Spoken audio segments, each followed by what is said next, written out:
Welcome back dears. എന്തൊക്കെയുണ്ട് വിശേഷങ്ങൾ? എല്ലാവർക്കും സുഖമെന്ന് വിശ്വസിക്കുന്നു. ഇന്ന് സത്യം പറഞ്ഞ ഒരു ഉൾത്ത് ഡേ ആയിരുന്നു. നമ്മൾ ചില സമയത്ത് പറയത്തില്ല ഇന്ന് ആരെയാണോ കണിയണ്ട, അങ്ങനത്തെ ഒരു ദിവസമായിരുന്നേ. അപ്പം ഞാൻ ആദ്യം ഇന്ന് കാണിക്കാൻ പോകുന്നത് നമ്മുടെ ഒരു പാൽ കുഴക്കട്ടയാണ്. ഇത് നമ്മുടെ പുഞ്ചപ്പൊടി കേട്ടോ, ചുമന്ന അരിയില്ല ഇടിയപ്പത്തിൻ്റെ. അത് ഇടിയപ്പത്തിന് കുഴക്കുന്ന പോലെ കുഴച്ചിട്ട് ചൂടുവെള്ളം ഒഴിച്ച് ഉപ്പിട്ട് കുഴച്ചിട്ട് ഞാൻ ഈ ഉരുട്ടി ഇങ്ങനെ എടുത്ത് നമ്മുടെ തിളച്ച വെള്ളത്തിലോട്ട് ഇതങ്ങോട്ട് ഇട്ട് കൊടുക്കാം കേട്ടോ. ഇതൊന്ന് വേഗട്ടെ. ഉപ്പിട്ടുകൊണ്ട് നമുക്കിനി വെള്ളത്തിൽ ഉപ്പൊന്നും ഇട്ട് കൊടുക്കണ്ട. അതൊന്ന് തിളച്ച് വരുമ്പോഴത്തേക്കും നല്ല കുറുകി വരും. ഇത്തിരിയുടെ കുറുകണമെന്ന് നിങ്ങൾക്ക് വേണമെങ്കിൽ അരിപ്പൊടിയും ചേർത്ത് കൊടുക്കാം കേട്ടോ. അരിപ്പൊടി വെള്ളത്തിൽ കലക്കി കൊടുത്താൽ മതി, അതായത് ഇതിലേക്ക് അങ്ങ് ഒഴിച്ചു കൊടുത്താൽ മതി. അപ്പോൾ ഞാൻ ഈ എടുത്ത പാത്രം ചെറുതായി പോയെന്നേ. അപ്പോൾ ഞാൻ കുറച്ച് വലിയ പാത്രത്തിലോട്ട് അത് മാറ്റിയിട്ട് നന്നായിട്ട് തിളപ്പിച്ച് ഇതേ കുറുകി വരുന്നുണ്ട്. ഇനി ഇതിലേക്ക് പാൽ ഒഴിച്ചു കൊടുക്കും. അപ്പോൾ ഇത് നല്ലതായിട്ട് വെന്തിട്ടുണ്ട്. ഓൾമോസ്റ്റ് ഒരു 1/4 ഭാഗത്തോടെ നമ്മുടെ കൊഴുക്കട്ടകൾ വെന്തിട്ടുണ്ട്. വെറുതെ ഇങ്ങനെ ഇട്ട് ഇളക്കരുത് കേട്ടോ. ആദ്യമേ ഒരുവിധം വെന്തതിന് ശേഷം ഇങ്ങനെ ഇളക്കാവൂ, അല്ലെങ്കിൽ അത് പൊടിഞ്ഞ് നമാവിശേഷമായി പോവും. അപ്പോൾ അതിലേക്ക് നമ്മൾ കുറുകി വന്നപ്പോൾ പാലൊഴിച്ച് കൊടുക്കുന്നുണ്ട്. ആവശ്യത്തിന് പാലൊഴിച്ച് കൊടുക്കാം. പിന്നെ കുറച്ച് ശർക്കരപ്പൊടിയാണ് ഞാൻ ചേർത്ത് കൊടുക്കുന്നത്. ഞാൻ എപ്പോഴും പറഞ്ഞിട്ടുണ്ട്, ഇവിടെ പാലിൽ ചേർക്കാൻ പറ്റുന്ന ശർക്കരപ്പൊടി കിട്ടുന്നതുകൊണ്ടാണ് ഞാനത് ചേർത്ത് കൊടുക്കുന്നത്. നമ്മുടെ നാട്ടിൽ ചിലപ്പോൾ ഉപ്പുള്ളതാണെങ്കിൽ അത് പിരിഞ്ഞു പോകുന്നതുകൊണ്ട് പഞ്ചസാര ചേർത്താലും മതി. ഹെൽത്തി എപ്പോഴും ശർക്കരപ്പൊടിയാണ്, നമുക്ക് അയണും കാര്യങ്ങളൊക്കെ കിട്ടുമല്ലോ. അപ്പോൾ ശർക്കരപ്പൊടിയും കൂടി ഇട്ടിട്ട് നന്നായിട്ട് വീണ്ടും ഒന്ന് കുറുക്കി എടുക്കുക. റെഡി ആയിട്ടുണ്ട്. ഞാൻ ഇൻഡക്ഷൻ കുക്ക് ടോപ്പിലാണ് വെച്ചത്. എല്ലാവർക്കും അറിയാമല്ലോ ഗ്യാസിൻ്റെ ക്ഷാമം കാരണം ഗ്യാസ് പിശിക്കിയാണ്. നമ്മുടെ പാൽക്കൊഴുക്കട്ട റെഡി ആയിട്ടുണ്ട്. അത് നമുക്ക് കുറച്ച് ആറാൻ ഒഴിക്കാം. അതിനുശേഷം ഒരു പാത്രത്തിലേക്ക് മാറ്റി നമുക്ക് കഴിക്കാം. അടിപൊളി ടേസ്റ്റാണ്.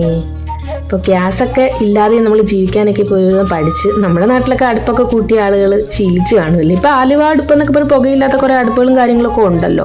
ആകെ മനസ്സിനൊരു വല്ലാത്ത ദിവസമാണെന്ന് പറഞ്ഞല്ലോ. മെയിനായിട്ട് കാരണം രാഖയുടെ വായ മുഴുവൻ പൊട്ടിയിരിക്കുകയാണ്. രാഖയ്ക്ക് ആകെ ഇറിറ്റേഷൻ, നമുക്ക് മൗത്ത് അൾസർ വരത്തില്ലേ, അതുപോലെ വല്ലാത്തൊരവസ്ഥയിലാണ് പുള്ളിക്കാരൻ. അപ്പോൾ എൻ്റെ അടുത്തോണ്ട് ബ്രേക്ക്ഫാസ്റ്റിന് ഫ്രൂട്ട്സ് എന്തെങ്കിലും മതി, പിന്നെ അതല്ലാന്നുണ്ടെങ്കിൽ എന്തെങ്കിലും മധുരമായിട്ട് കഴിക്കാനും തോന്നുന്നു പറഞ്ഞു. അപ്പോൾ ഞാൻ ബ്രെഡ് ടോസ്റ്റ് ചെയ്ത് ജാം, അതാകുമ്പോൾ ഒരു സ്വീറ്റ് ടേസ്റ്റ് ആണല്ലോ, അത് മതിയെന്ന് ചോദിച്ചപ്പോൾ അത് മതി എന്ന് പറഞ്ഞു. അപ്പോൾ ഞാൻ ബ്രെഡ് ബ്രൗൺ ബ്രെഡ് ഉണ്ടായിരുന്നു, 2 എണ്ണം കുറച്ച് നെയ്യ് ഒഴിച്ചൊന്ന് ടോസ്റ്റ് ചെയ്തിട്ട് മിക്സഡ് ഫ്രൂട്ട് ജാമാണ് കിസാൻ്റെ കേട്ടോ. അത് എന്തായാലും കുറച്ച് തേച്ച് കൊടുക്കാമെന്ന് വെച്ചു. അപ്പോൾ ബ്രേക്ക്ഫാസ്റ്റിന് ബെസ്റ്റ് ആണല്ലോ ബ്രെഡും ജാമും. അത് മതി. രാഖയ്ക്ക് ഇഷ്ടം കേട്ടോ ബ്രെഡും ജാം. മധുരപ്രിയനാണ്, ബ്രെഡും ജാമും ഒരുപാട് ഇഷ്ടമാണ്. അപ്പോൾ ഞാൻ 2 പീസ് ബ്രെഡ് എന്തായാലും ടോസ്റ്റ് ചെയ്ത് ജാമൊക്കെ തേച്ച് കുറച്ച് ആപ്പിളും ഒന്ന് സ്ലൈസ് ചെയ്ത് ഒരു പഴവും കൂടെ ബ്രേക്ക്ഫാസ്റ്റിന്. മൾട്ടി വൈറ്റമിൻസും കഴിക്കുന്നുണ്ട് കേട്ടോ. വായ പൊട്ടലിനെല്ലാം എന്ത് ചെയ്യാനല്ലേ. അപ്പോൾ രാവിലെ കുറച്ച് കോടമഞ്ഞുണ്ടായിരുന്നെങ്കിലും പിന്നെ നല്ല വെയിൽ വന്നു. അങ്കുവിൻ്റെ ബ്രേക്ക്ഫാസ്റ്റ് ബ്രെഡ് തന്നെയായിരുന്നു ഇന്നാക്കി കേട്ടോ. കുറച്ച് നമ്മുടെ നെയ്യൊക്കെ തടവി ബ്രെഡ് ടോസ്റ്റ് ചെയ്ത് ചീസും പിന്നെ കുറച്ച് ക്രഷ്ഡ് ചില്ലിയൊക്കെ ഇട്ടത്. അവൻ ഈ രീതിയിൽ ഇഷ്ടമാണ്. ബ്രെഡ് പിസ്സ എന്ന് പറഞ്ഞാൽ അവൻ കഴിച്ചോളൂ. അപ്പോൾ അവൻ സെറ്റപ്പ് ആക്കി കൊടുത്തു. ഇത് ശരിക്കും ടിഫിൻ ബോക്സിലൊക്കെ പിള്ളേർക്ക് വെക്കാൻ നല്ലതാണ് കേട്ടോ. ചീസും ജസ്റ്റ് ക്രഷ്ഡ് ചില്ലിയല്ലേ ഉള്ളൂ. ബ്രെഡ് ഒന്ന് ടോസ്റ്റ് ചെയ്ത് വെച്ച് കൊടുത്താൽ മതി. പിന്നെ മെയിനായിട്ട് ഇന്നത്തെ ദിവസത്തിൻ്റെ കാര്യം പറയുകയാണെങ്കിൽ രാവിലെ മുതൽ നമ്മുടെ വീട്ടിൽ പ്ലംബേഴ്സ് ഇരിക്കുമായിരുന്നു കേട്ടോ. നമ്മുടെ വാഷ് ബേസിൻ കേടായിട്ട്. അപ്പം അതിൻ്റെ ഇടയ്ക്കാണ് ഞാൻ ഓരോ കാര്യങ്ങൾ ചെയ്തത്. അതാണ് ആകെ ഒരു, നമുക്ക് ആരെങ്കിലും ഇങ്ങനെ എന്തെങ്കിലും പണി നടക്കുമ്പോൾ ആകെ ഒരു വെപ്രാളം പോലല്ലേ. അപ്പം ഞാൻ ചോറ് വെച്ച് ഊറ്റി കുറച്ച് ഞാൻ ഉണ്ടാക്കിയ തൈരാണ്, മോര് കാച്ചാന്ന് വിചാരിച്ചു. നമ്മുടെ പുളിശ്ശേരി പോലെ ഉള്ളിയൊക്കെ കാച്ചിട്ടേ, അതാകുമ്പോൾ രാക്കേക്ക് കഴിക്കുമ്പോൾ കുറച്ച് സൂതിങ് ആണല്ലോ ഈ മോര് കാച്ചിയത്. നമ്മുടെ പുളിശ്ശേരി ഞാൻ കുറച്ച് സാധനങ്ങൾ പറഞ്ഞിട്ടുണ്ടായിരുന്നു. മെയിനായിട്ട് ആപ്പിളും ബ്രെഡും തൈരും തേങ്ങയും. തൈര് കുറച്ച് സ്റ്റോക്കായിട്ട് ഇനി വെക്കണം. ക്ലൈമറ്റ് ചേഞ്ച് ആണ് ഈ പ്രശ്നങ്ങളൊക്കെ വരുത്തുന്നത്. അപ്പോൾ മോര് കാച്ചി ഞാൻ കുറച്ച് ബാക്കി ആറിയിട്ട് ഫ്രിഡ്ജിൽ വെക്കാമെന്ന് വെച്ചൊരു പാത്രത്തിലോട്ട് മാറ്റി.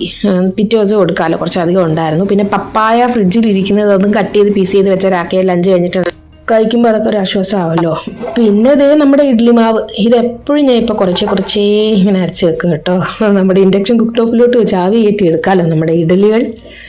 അങ്കു ഇനി എന്തായാലും ഈ ആഴ്ച കഴിഞ്ഞാൽ സ്കൂൾ തുറക്കുവാണ്. ഈ ആഴ്ച തന്നെ അവർക്ക് PTA മീറ്റിംഗ് ഉണ്ട്, സ്കൂളിൽ പോകണം, അങ്ങനെയൊക്കെ ഇരിക്കുന്നു. അപ്പോൾ ലഞ്ചിന് ഞാൻ കുറച്ച് ഉരുളക്കിഴങ്ങും ബീൻസും ഉണ്ടായിരുന്നത് ഒന്ന് മെഴുക്കുവരട്ടി വെച്ചു. അങ്കുവിന് ഭയങ്കര ഇഷ്ടമാട്ടോ ഈ പൊട്ടറ്റോ. അതിൻ്റെ കൂടെ എന്തെങ്കിലും ഒന്ന് ബീൻസോ വെണ്ടയ്ക്ക, ഞാൻ നേരത്തെ വെണ്ടയ്ക്ക ഇട്ട് കാണിച്ചിട്ടുണ്ട്. അപ്പോൾ അതൊക്കെ കുറച്ചും കൂടെ ഹെൽത്തിയും കൂടെ ആവുമല്ലോ എന്ന് വെച്ചിട്ട് ഒന്ന് അടച്ച് വേവിച്ചിട്ട് തുറന്നിട്ടിട്ട് ഒന്നും കൂടെ ഒന്ന് ക്രിസ്പി ആക്കി എടുത്താൽ നമ്മുടെ മെഴുക്ക് വരട്ടി റെഡി. ഈ മെഴുക്ക് വരട്ടിക്കൊക്കെ ലാസ്റ്റ് കുറച്ച് ക്രഷ്ഡ് ചില്ലിയും കൂടെ ആഡ് ചെയ്താൽ നല്ലൊരു ഫ്ലേവർ വേറെ ആകും കേട്ടോ. ഈ ക്രഷ്ഡ് ചില്ലിക്ക് വലിയ എരിവൊന്നും ഇല്ല, മുളക് പൊടി പോലത്തെ എരിവും നമുക്ക് ഫീൽ ചെയ്യത്തില്ല. കുറച്ച് തുണികൾ മടക്കാൻ കിടക്കുന്നു. 2 ദിവസം ഇവിടെ കുറച്ച് മഴയും കാര്യങ്ങളൊക്കെ ഉണ്ടായിരുന്നെങ്കിലും നമ്മുടെ തുണിയൊക്കെ ഉണങ്ങി കിട്ടി. പിന്നെ അങ്കുവിൻ്റെ സ്കൂൾ യൂണിഫോം ഒന്നും ഇല്ലല്ലോ, അപ്പോൾ പിന്നെ ഡെയിലി അങ്ങനെ കഴുകുന്ന ആ ഒരു ഇതില്ല. ഇപ്പോൾ ഒരു 3 ദിവസമൊക്കെ കൂടുമ്പോഴേ നമ്മുടെ തുണി കഴുകാറുള്ളൂ. അപ്പോൾ നമ്മുടെ റൂം ബാൽക്കണിയിൽ നിന്ന് നോക്കുമ്പോൾ നമ്മുടെ പൂക്കളെല്ലാം ഇങ്ങനെ വിടർന്ന് നിൽക്കുക. പക്ഷെ അതൊക്കെ കൊഴിഞ്ഞു പോകാറായി. അപ്പം ഞാൻ നിങ്ങൾക്ക് കാണിച്ചു തരാം ഇവിടുത്തെ ആ പൂക്കളുടെ ഒരു ഭംഗി. ഞാൻ എടുത്തു വെച്ചിട്ടുണ്ട് നേരത്തെ മഴ പെയ്യുന്നതിന് മുന്നേ. കാരണം ഏപ്രിൽ ആകുമ്പോൾ അത് കംപ്ലീറ്റ് പൊഴിഞ്ഞു പോകുമെന്ന് എനിക്കറിയാം. ഒരു സീസൺ അതിപ്പോൾ കഴിയാറായി. ഈ പൂക്കൾക്കൊക്കെ എനിക്കൊന്ന് 3 മാസമേ ഉള്ളൂ. അപ്പോൾ ഏപ്രിൽ ആകുമ്പോൾ അത് കംപ്ലീറ്റ് കരിഞ്ഞു പോകും. അപ്പോൾ അതേ ഇടയ്ക്ക് വന്ന് നമ്മുടെ ഓംലെറ്റും കൂടെ അടിച്ച് എടുത്തു കേട്ടോ. അപ്പം ലഞ്ച് ഇതായിരുന്നു.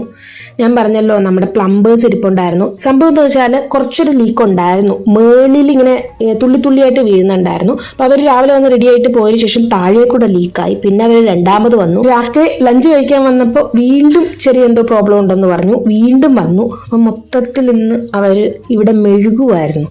അപ്പോൾ ഞാൻ നമ്മുടെ മെയ്ഡിനോട് പറഞ്ഞു ഇതെല്ലാം കഴിഞ്ഞിട്ട് ലാസ്റ്റ് വന്നാൽ മതി. കാരണം ഈ പ്ലംബേഴ്സ് വരുമ്പോഴേ മൊത്തത്തിൽ ചളി പിളിയുന്നാവും. അതാണ് നമുക്കത് കാണുമ്പോൾ ഒരു വല്ലായ്മയല്ലേ. അതായിരുന്നു മെയിൻ പ്രശ്നം കേട്ടോ.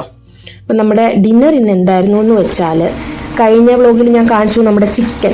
അത് ബാക്കി ഞാൻ പെരട്ടി വെച്ചിട്ടുണ്ടായിരുന്നു. ജസ്റ്റ് ചിക്കൻ മസാലയൊക്കെ ഇട്ടിട്ട് ഒരുപാട് എരിവില്ല ചിക്കൻ മസാലയിൽ. അതുകൊണ്ട് ഒന്ന് പെരട്ടി വെച്ചു. ഇത് കൂടാതെ നമ്മുടെ നാടൻ സ്റ്റൈലിൽ ദാല് എരിവ് കുറച്ച് വെച്ചു കേട്ടോ. കാരണം രാക്കയ്ക്ക് എരിവ് കഴിക്കുന്നതിന് കുഴപ്പമില്ലെങ്കിലും ഇതിപ്പോൾ ഇങ്ങനെ ഇരിക്കുമ്പോൾ ഇറിറ്റേഷൻ കൂടിയാലോ എന്ന് വെച്ചിട്ടാണ് ഞാൻ ദാലും കൂടെ വെച്ചത്.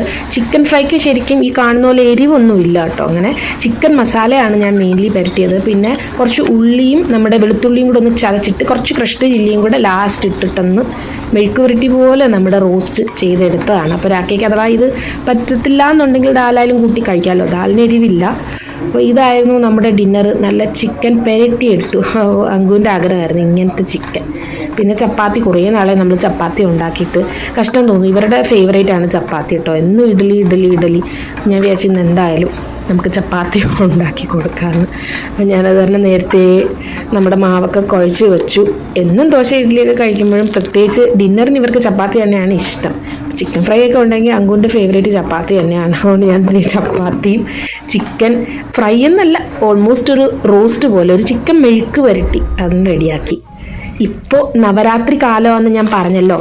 അപ്പോൾ മെയിൻ പൂവ് ഇവിടെ എന്താണെന്ന് വെച്ചാൽ ഈ ജമന്തി ആട്ടോ. മഞ്ഞ, ഓറഞ്ച്, നമ്മുടെ നാട്ടിൽ പൂക്കടകളിൽ കിട്ടുന്ന സെയിം ജമന്തി ഇവിടെ ഇഷ്ടം പോലെ വെച്ച് പിടിപ്പിച്ചിട്ടുണ്ട് നവരാത്രി പൂജയ്ക്ക് വേണ്ടി.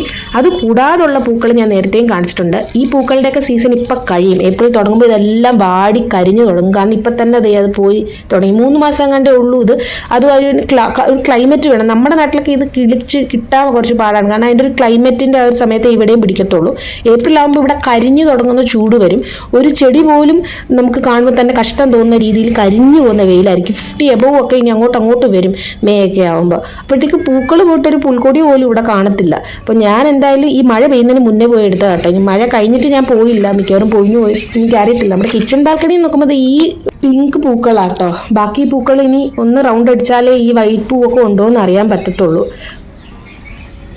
ഇത് ശരിക്കും ഇവിടെ ആ 2 ദിവസത്തെ മഴയ്ക്ക് മുന്നേ ഞാൻ എടുത്തു വെച്ചിരുന്ന വീഡിയോ ആയിരുന്നു കേട്ടോ. അപ്പം നമ്മുടെ വീട്ടിന് തൊട്ട് ഫ്രണ്ടിൽ നമ്മുടെ ഹോർട്ടിക്കൾച്ചർ ഡിപ്പാർട്ട്മെൻറ്റിൻ്റെ ഹെഡ് താമസിക്കുന്നുണ്ട്. പുള്ളിയുടെ രീതിയിൽ കുറേ പൂക്കൾ എന്തൊക്കെയോ ഫ്രൂട്ട്സിൻ്റെ ഒക്കെ ചെടിയൊക്കെ വെച്ച് പിടിപ്പിച്ചിട്ടുണ്ട്. അപ്പം ഞാൻ ജസ്റ്റ് അതൊക്കെ ഒന്ന് റൗണ്ട് അടിക്കുന്ന ഒരു പതിവുണ്ട്. ഹർഷമുള്ളപ്പോൾ ഞാൻ കൂടുതലും ഇങ്ങനെ കറങ്ങുമായിരുന്നു. അപ്പോൾ ഞാനിങ്ങനെ റോസാപ്പൂക്കൾ അതും ഇതും ഒക്കെ ഇങ്ങനെ നോക്കും.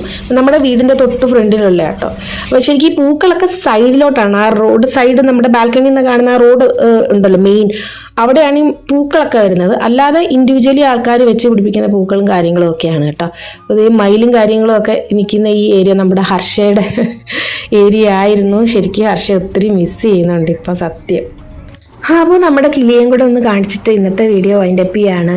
ദേ തൂങ്ങി കിടക്കുന്നുണ്ട് ആശ, അകത്തിരിപ്പുണ്ട്. ഒത്തിരി സ്നേഹത്തോടെ thank you so much. Bye dears.